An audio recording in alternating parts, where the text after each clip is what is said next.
Hey, loan officers, welcome back to another episode of Loan Officer Life, where we are going to hustle, we're going to have heart, and we are all about sustainable home ownership. Who better to come on and talk about all those things than Sam Royer? Sam, thanks for joining me. This is, again, long overdue. I've had you on my my most wanted guest list for quite a while, and I'm so glad we're able to spend some time here together on this little podcast. Yeah, thanks for having me, Brian. I appreciate it. So it's going to be fun. Yeah, and this is all going to be authentic, guys. Sam and I have met. You have a Detroit Lions football behind you, and I'm obviously the right fan. Now, Oh, yeah. I'm going to jump in with a quick story. I went to UWM right after the 49ers beat the Lions, and I wore my 49ers jersey, and I'll never forget. Everybody's like, way too early, buddy. Way too early. Soon. Yeah, and, too soon. And so I actually went in the bathroom, and the gentleman, and I forgot his name, that does the TV show. Oh, he's next to me, and I said, "Hey, weren't you going to have me on this morning?" He goes, "Seriously, man?" Later. Yeah, not with that jersey. So you're talking about the playoff game, of course. Yeah. My wife and I coincidentally were in Napa for a trip. And we were debating, do we break off from a day of wine tasting and go buy a couple tickets and go to the game? We did not do it. Yeah. And as we're watching the first half of the game, we're like, oh my God, why didn't we go to the game? But by the end, we were kind of glad we were somewhere sipping wine and suffering our loss that way. Yeah, it's cool. So there's a lot of ground we can cover, Sam. Yeah. You and I, in before we hit record, we kind of were talking about this. So I'm very active personally in the industry. I'm on part of the back advisory council, advisory board, whatever they call my position. Highly active with the Mortgage Bankers Association and specifically with the Mortgage Action Alliance. Getting a little involved with NAM, not as much, but I've been focused on trying to. I'm probably closer to the end of my career than the beginning. So, this whatever this last sprint looks like, I want to be in a position to give back. Yeah, and I've seen you show up everywhere on my feeds, right? And I have a question. Why aren't more people talking about the HELPER Act? Let's start there before we actually get into it. Probably because I'm either that guy you really enjoy talking to and like, or I'm the guy that just pisses you off. I mean, that's my personal take. I mean, you just brought up back, and the funny thing is, I just pulled up the website, and they finally, they took down the HELPER Act, but forever they had the wrong bill numbers on the front of the page, and the HELPER Act was one of their, supposedly one of the things they were backing. Anyway, so I'm just that person that 5 years ago, actually a little before 5 years ago, I'm a Marine Corps veteran, and I served honorably twice actually, but I never served in a combat zone. And it's one of those things. I work with a lot of cops, a lot of firefighters, a lot of people that serve in our community, and it always was a struggle for me that why can't these individuals have some kind of benefit for their service? Do not become these jobs. Look at LA right now. Who wants to be a cop standing there with Americans yelling at you and screaming, and you're just doing your job, right? So the HELPER Act was born, and I just got lucky. Like, I went out after a bunch of congressional people to try and get somebody to do a bill, and here a marketing guy from St. Augustine, love him, Chuck, he's like, "Hey, man, I know you're trying to do this thing. You want to go clay shooting with a congressman?" Huh. Well, that congressman is a dear friend of mine now. And when I call him, it's weird because he goes, "Hey, Sam." And I'm like, this is weird. Yeah. But, so it just, 5 years, I've met so many individuals over my term in fighting this fight. Why people aren't behind it,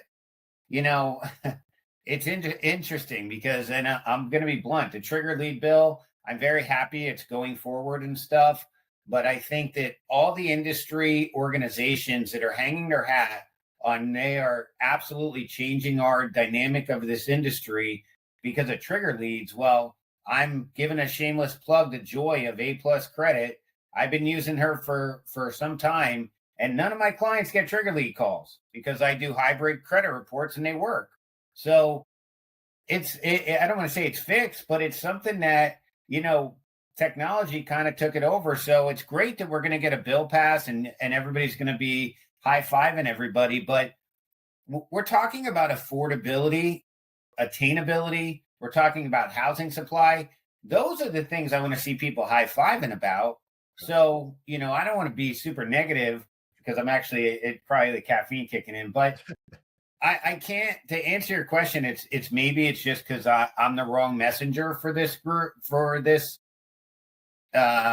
conglomerate of people, or I'm just crazy enough to try and be the one to get it across the finish line.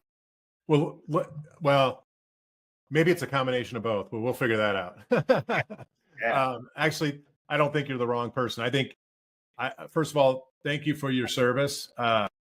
Thank you. And then thank you for your continued service to this group of individuals. I do remember a day when there were loan products that were specifically built for segments of consumers who are in service of others, right? Yeah. Sadly, we've seen most of those go away. And to your point, there's, we have a loan program, a loan product for our veterans, thank God, right? And it's, this better than anybody. I'm sure you do a ton of VA loans. It's one of the best loan programs out there still. It is the best. Yeah. Hands down. Yeah. 65% of veterans aren't paying a funding fee anymore. I mean, my biggest loan, one of my biggest loans only a short time ago, the guy got like a 2% rate for $1 million. Right. It's crazy. And he had a service connected, so there was no funding fee. So to your point, you're wrong. Dave Ramsey, if you're watching this, you're wrong. VA loans are good. I hope Dave Ramsey's watching. That'd be good. Yeah. That'd be good for my numbers. Dave, if you're out there, please share, subscribe, and share this podcast. Yeah, and Dave, I challenge you. I mean, I used to work for an organization that you back, and they're a great group of people, Churchill Mortgage. But the fact is that I'll challenge you every day on FHA and VA. But you talk about how people shouldn't buy homes, but think about the generational wealth that's been lost because of your advice to people. Think about the money. I mean, I sit in my house, and this isn't like a pompous thing. I bought it for $350 in Florida in 2019. Now I probably could sell it for $5.5. A lot of money over 5 years. That's $30,000 a year if you really look at it. 30 or 40,000. Yeah, like that's free money, Dave. So, I like a lot of what Dave preaches and talks about, but when it comes to home ownership, love Debt Snowball. Yep, that's great. That's an awesome one. Yep. You know what though, and we might as well stay on this for a minute. I've actually seen a little bit of the message changing from that organization, from Dave in the group, as it relates to home subtly, right? Subtly, there's a little more. At least there's a little more analysis that they're coaching on to decide, because let's face it, home ownership isn't for everybody. We know that. Yeah. But we also know that the data tells us if you own a home versus rent, your likelihood of having an increased net worth is what is it, like 40% higher or something like that? It's huge. It's a massive number. I don't watch Dave's stuff because then my social media and everything else feed will always have Dave Ramsey. Yeah. And he honestly, I met him. He's a very nice man. But I just think there's a lot of veterans that possibly did not buy homes. The FHA thing, we could tap dance around that. He could be right in certain senses, but VA, especially with 65% not paying a funding fee, right? You take that 20% down, invest it somewhere else. If your rate's low enough where it offsets itself. But anyway, I love it. So can you help us just define for me what exactly is the HELPER Act? When was it drafted? Mm-hmm. Let's start there. What is it, and when was it drafted? And then we can get into kind of some of the additional questions I have around that. Yeah, so it's very simple. It's just like a VA home loan in a lot of sense. However, it does nothing to affect veterans, military, or anything else. What it does, if you serve at least 4 years as a law enforcement officer, a firefighter, a teacher, an EMT, or paramedic in our country, what happens is that you can go to any FHA lender in the country once the bill passes, and you can go and get 100% financing, no monthly mortgage insurance, FHA loan. Now, there still is going to be a mortgage insurance premium that you cannot borrow. However, because FHA allows for up to 6% seller assist, the seller could pay most of it, right? So it just makes your payment a little bit cheaper, and it also is going to make the money out of pocket a little bit less, depending on how your negotiations go. Now, it came about around 2020 to 2021. It first got introduced, but again, it just came about because I was knocking on doors trying to get a congressman, and Congressman John Rutherford. I will always, that man served in law enforcement 42 years, and I'll never forget the words he said. Sam, I borrowed money from my parents twice in my life. My first kid in my first house, and that was in the 70s. Well, he had to borrow money for his first house in the 70s, being a cop. So he joined on right away. We had Senator Rubio and then Senator John Ossoff from Georgia, and on the Senate side, and then Congressman Rutherford, Bonnie Watson Coleman on the House side. And it's, it's been an honor to get it to where we're at. But right now, just like, I'm bringing it back again, but it's politics. I mean, the HELPER Act isn't even listed on the back page anymore. Why? Because of politics, because there's people that don't like me there. And it's pretty sad that here you are supposed to be the Broker Action Coalition, or an organization that is, talking about home ownership, and there is legit legislation that we have 19 U.S. senators and 72 congressional leaders on the bill, and you don't have it listed there as advocacy. At the NBA, I'm picking on the NBA now. I've reached out to Bill Kilmer. Why you guys aren't full-fledged going after this? And, hit me with questions, or why, the reasons why, guys. Like, we're supposed to be serving consumers. This isn't about Sam Royer. This isn't about anybody personally, because when it passes, Sam Royer will be way in the back. It'll be President Trump. It'll be a bunch of senators. It'll be a bunch of congressional people. It'll be a bunch of leaders from these organizations. I'm probably not going to be anywhere to be seen. And that's okay, because once it passes, I will take a well-deserved rest. But it's stuff like that. Like, we need more industry organizations, instead of them shouting from the rooftop that, affordability, housing supply. Well, when you have legit legislation that's there, and nobody, zero people have ever given us a reason fundamentally that this bill will hurt the taxpayer, a politician, because what politician can't go into their constituency and say, hey, I just got home ownership a little cheaper for cops, teachers, and firefighters. I mean, who's going to yell at them for that?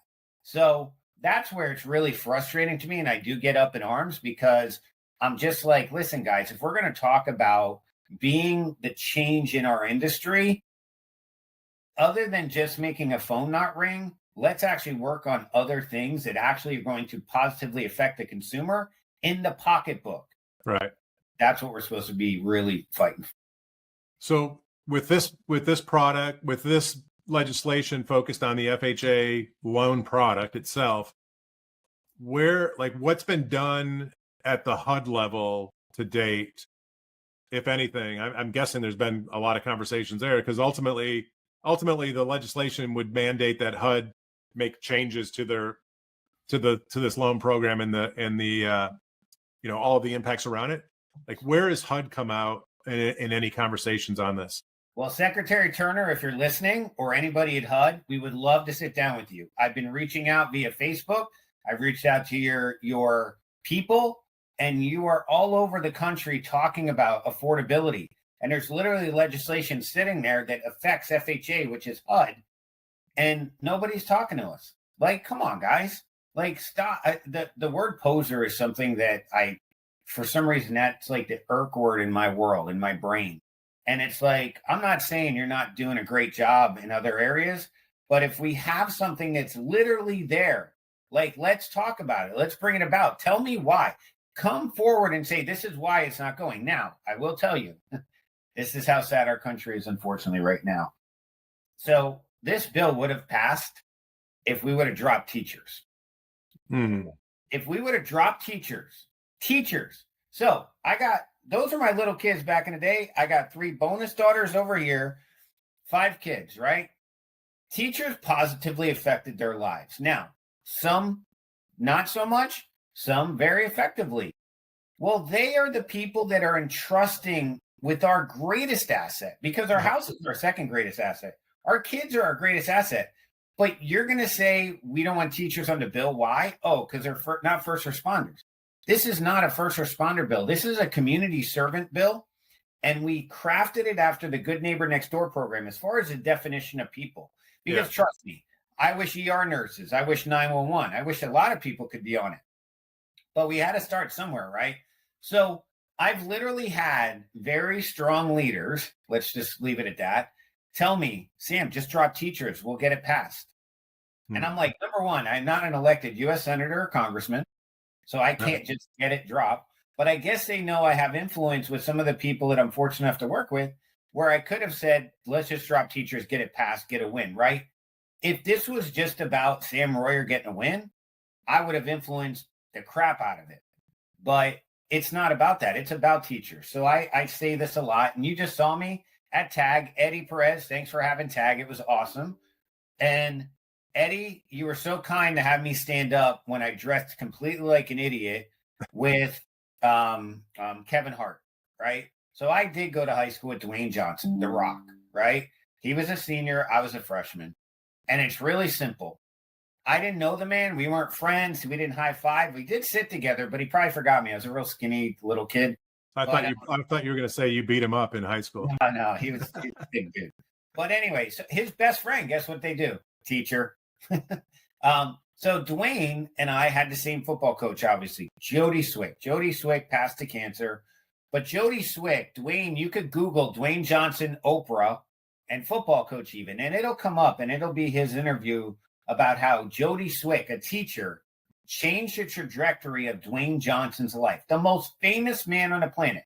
Tom Cruise, Dwayne Johnson, they're pretty much 2 of the most famous people on the planet, right? But Dwayne Johnson has tears in his eyes talking about this teacher. That teacher positively affected my life, my football coach. He kicked my ass. But the thing is that why you would want to just drop a group, especially here's a political side. If you want more people to vote Republican, don't push them out. Don't criticize them. Like, back them up. But and I'm a Republican. I could care less anymore. I've seen so much in Washington that, there are so many good Democrats or so many good Republicans. Jon Ossoff, I don't agree with everything about him, but I'll tell you that man has been a champion since day one on this bill. If anybody has really stepped out, him and Congressman Rutherford have really stepped out. And it's like he's the number one target for Republicans to beat this next Congress. Right. But he's been a champion for this bill. I've been at press conferences with him that he's been surrounded by police officers and firefighters. They love him. And it's like, but our world is so divided to the point that our own industry is not promoting something that truly is, for consumers. And again, maybe it is it's just, well, Sam's pushing her. Sam's a pain in the ass. I am a pain in the ass because I believe in something that will affect every loan officer that's listening to this, every leader of organizations that's listening to this. You donate money to these organizations. They should be advancing every agenda item, some more than others, sure. But to not have it even as part of your repertoire, or in the conversation, especially with all the support we've had over the years, it's time to get it over the finish line, and we'll get it there. So, and I'll make this comment as the personal comment from Brian View, the individual, not representing my company, FinLocker, or any of the associations that I participate in. I wonder, Sam, I wonder how much of this is a capacity issue, right? That there's only so much, capacity to do the work, to raise the funds, et cetera. And so part of me feels like, here we are. I think we just cleared another milestone on the trigger leave legislation, right? I think it passed Senate here yesterday. So do you have any, I mean, as part of your, do you think that as that thing gets further to the finish line, capacity opens up for some of these other organizations? Okay. I was going to raise my hand halfway through and say, can I interject? No, Please. it's really, one of the gentlemen for back brought it up about, the email advocacy. They've gotten representatives on board because they'll say, Brian, just type in a couple things and an email will go to your representative, right? A lot of times it's as simple as sending an email or doing a post or actually showing that you're backing it up. Like, that's where, these organizations bring in all this money. And it's like, okay, guys, you have money. We're not asking you for money. I will be very transparent. After I saw how much money back raised over the time period that since 2023, I did go to them probably 12 months after I met a lot of them and said, hey, can you financially help? Well, no, because we're paying some other lobbyists $20,000 to $30,000 a month, or maybe a quarter. I don't remember the exact number. So don't crucify me because Sam said wrong stuff. You can look it up, opensecrets.com. I think that it's Open Secrets. Just Google it. You can see every politician's like financial everything, where money goes and everything else, right? Well, if you're paying a lobby organization that much money, then maybe they should help us out. Well, I'll never forget. You want a story? Let's go. Story. Let's do it. One of the lobbyists was pissed off that I came to a meeting at a congresswoman's office. And another mortgage professional said, Sam, can you come? Oh my gosh, you wrote the bill. Why don't you come? So I go to this meeting and the lobbyist was there. And we walked in and they said, oh, the congresswoman isn't here today. Didn't you get the message? Now there's like 8 mortgage professionals in this room, right? And the lobbyist's like, okay, we can reschedule. And I'm like, we're in the room. Why would you leave? I said, is there anybody else we could talk to? And the guy goes, yeah, I could talk to you. Well, it was the chief of staff. I'm like, yeah. So now the funny part about this congresswoman not being there, her dog ran out. Now, do you really think she wasn't there when her dog's in the office? Anyway, so we had this meeting and this lobbyist got like, kind of like he was standing over me. He's super tall and I was sitting down. And they got to the point and he goes, well, we don't have a lot of South Carolina support. Well, I just dropped on. But anyway, it was Nancy Mace's office. But I said, oh, actually, we do. And I gave him the whole list and then I gave him the rundown. Well, she joined the bill like 2 or 3 days later. But the point is, it's like we're supposed to be working together. Yeah. And, it's so honestly, Brian, I didn't think we'd be talking about a lot of this, but it's frustrating. And the capacity thing, nobody's asking for a lot of stuff here other than, to be positive. I mean, I did a video at the one event, a 7-minute video, so people understood how to go into their political offices to talk about the HELPER Act. It wasn't even sent to the people that were going into the representatives' offices. And at that point in time, there was one state, I think like a couple state bills. There was no federal trigger lead at that point. And the HELPER Act was really the only federal thing to talk about. Well, they sent a whole bunch of mortgage professionals into these offices, and you don't go talk about real estate issues with federal people. I mean, you could bring it up, but it's not, they're not driving state legislation. So the HELPER Act was the only real positive thing, but nobody really knew what the HELPER Act was. Well, the funny thing was, I'll never forget being in the room. I started telling people, yeah, I made a YouTube. Here's a link. Well, all you started hearing was my voice all over the room because people were watching it. So they understood it. But anyway. I'm gonna check that out. I'll put that link in the show notes. That's from a while ago. I actually went to the police memorial. It was hot as hell. I went over there and taped it in front of that to show like this is why we're fighting. Because these men and women gave their lives for their communities. Like that's huge. So anyway. You're gonna get a lot of hate mail, Brian. I'm just telling you. Oh man, it's hate mail. Look at this. It's honest. It's all honest stuff. It's real. No, folks, people that are watching, listening, you should research on your own. I'm not here endorsing anything. I'm I seek information, I seek knowledge, and I use this platform to share what I learn. And this is how I learn. And so I happen to be learning on a recorded podcast that's going to be shared to millions of people. Sam, this is going to be in front of millions. Okay, maybe hundreds. Hey, after they Google search it with Ramsey, all of a sudden it's going to blow up, and you're going to be. I will be the podcast that got you over the hump. Oh, this is it. Let's do it.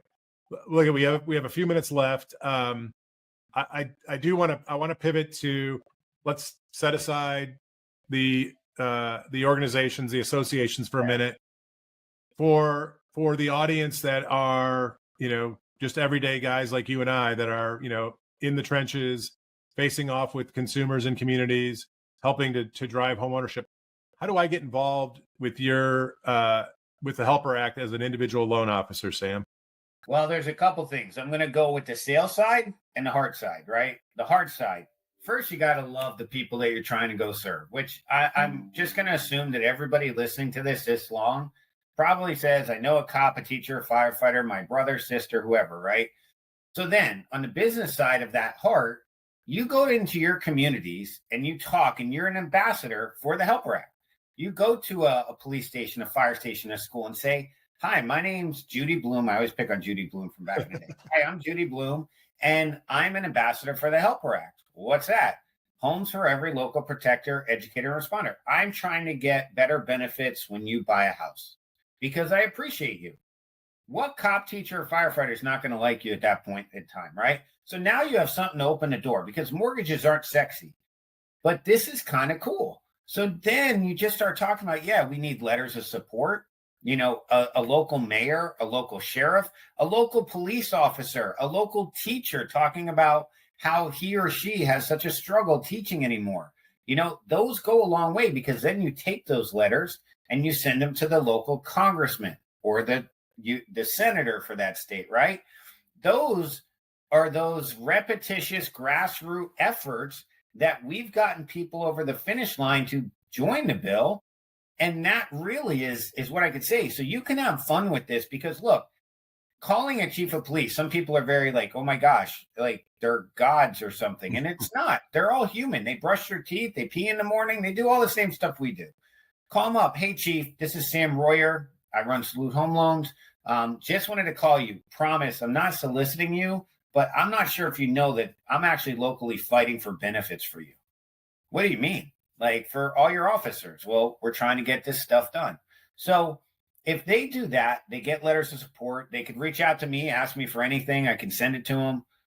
But it's really just going out, having some fun, asking their congressman or senator to join the bill. If they go to DC, talk about it, and that's really all we could ask, because the HELPER Act is at the point now, just to kind of give you guys a wrap up of where it's at. French Hill, Chairman Hill of Financial Services, and Senator or Chairman Tim Scott, they're both very aware of the HELPER Act. I've met with French Hill personally three times. Tim Scott, I questioned directly. He said, oh, it must be a subsidy bill. It's not. It doesn't cost money to the federal government at all. But, they're both very aware. Unfortunately, you got to be, I guess, really good with them politically to do it. So my trench, if anybody's listening, you got roots to President Trump. You got South Dakota Leader Thune, Louisiana, Chairman Johnson. If you have any local ties to those individuals, if we present this to them, it'll take us about 45 seconds. And then they should either say we're bought in or we're not. Because it's very simple. If you, Brian, or Leader Thune, who's the head of the Senate, I'd say, Brian or Leader Thune, we are trying to help everybody in South Dakota and the country basically buy a house a little bit more affordable if you serve as a law enforcement officer, cop, teacher, firefighter. And it's real simple. It's just a normal FHA loan. It's been around since 1934. And we just want to make it that they don't have to pay a monthly mortgage insurance and they don't have to put money down. Now, the risk to the federal government is pretty much the same as a traditional FHA loan. The only difference is about 1.81% in equity. Yeah. So are you willing to risk that equity on people that keep their jobs through a pandemic or economic downturn? Leader Thune would probably be like, why isn't this farther ahead? And I'd say, sir, it's a long conversation, not enough time for Brian's podcast, but I can give you the whole history if you really want it. So I do have, luckily in Florida, there is a pretty large attorney here that we're working on, hopefully him getting me in front of President Trump. Who knows, by your podcast, maybe I'll be in front of him already, but I can't imagine President Trump. I don't care what you feel about him. I do believe he did just recently come out and say, I love teachers. We're going to back the teachers. Forget the Department of Education. Put that aside. Yeah. Teachers he loves. The individual teacher who we're trying to serve, he loves. He came out. He says, I don't care if a teacher's in the union, not in the union. I love teachers. Now I just need to get in front of him and say, sir, this is what it is. I'd be shocked if he didn't say, why isn't this in front of my desk already? I'll say, sir, can you make a call to Tim Scott and Chairman Hill? And then it'll be in front of your desk. Well, you'll let me know if you have that conversation, because you'll come back on and that'll be episode worthy on its own. Yeah, it'll be interesting. I mean, it's a Marine veteran that is best friends with this attorney that's setting it up. I'm also friends with President Trump's former private pilot of 30 plus years. It's just, he's not a guy to ask for favors all the time, but right. We're getting to that point where I'm going to start asking for a favor, because honestly, I want this to pass and move on in my life. And I want the individual people that are listening to your podcast, for them to have a product that they can go into their community and help a cop, a teacher, a firefighter have a more affordable house. That's what it's about. That's all it's about, to be honest with you. So it has nothing to do with you, Brian. It has nothing to do with me. It has nothing to do with NBA back or any other organization. It has to do with the consumers that most of us love. Well, Sam, I appreciate your passion. You clearly are passionate about this initiative. I hope that this episode is helpful for the broader audience, just to understand a little bit more about the HELPER Act. I can tell you and promise you this: I'm going to spend some meaningful time over the next week doing my study. I haven't, I'll admit, I haven't dug in the way I should have dug in. And so this conversation's inspired me to learn more about what you're doing. And if I can be helpful, you can count on me to support. Yeah, I appreciate it. Let me just say one thing while people are listening. If I've offended anybody, I really choose not to try and do that. This was not pointed. Any of my comments were not pointed directly at a person or even at an organization. I wish, as a country, first and foremost, I just posted this morning about our country coming together, but about us as an organizational structure of leaders in lending, real estate, and others. Let's come together and stop. There's too many groups. There's too many, we're over here, we're over there. Let's come collectively, because look, these politicians, they want, it's like a court of law. Two attorneys come into a judge and they make their arguments, right? But what do they give the judge at the end of their argument? They give a proposed order. So this attorney says, I want this order. This attorney says, I want this order. The judge is going to pick one or the other. The problem with our industry, we don't have the proposed orders. Right. We're going to argue, but then we don't give them something that they can hang their hat on to say, okay, well, this is how we're going to make the change. And that's what the HELPER Act did. The HELPER Act came because somebody said, Sam, you need it in writing. You need to get people. And I didn't understand that at first, but now I do. I needed to go to Congressman Rutherford when I first met him and say, sir, this is the problem. This is how we fix it. And here's my idea. When they took my idea, I am the original visionary. I didn't write the bill because I'm not a legal beagle. Some lawyers in DC did. But then they sent it to me and said, hey, is this right? Yes, it's right. And that was it. So really, if you have an idea of anything, it doesn't matter if it's Save the Spotted Owls, go to those individuals with a proposed order or what you want changed, give it to them very breakdown easy. And a lot of times you'll get a lot of buy-in. It's pretty interesting. Awesome. That's great advice on a lot of fronts. Sam, thank you so much for sharing. I appreciate it. I'm going to put all the links to your information in the show notes. Folks, thanks for tuning in. Come back next Friday for the next episode of Loan Officer Life, where we will continue to hustle, have heart, and support and grow and sustain home ownership. See y'all. Sure. See you guys.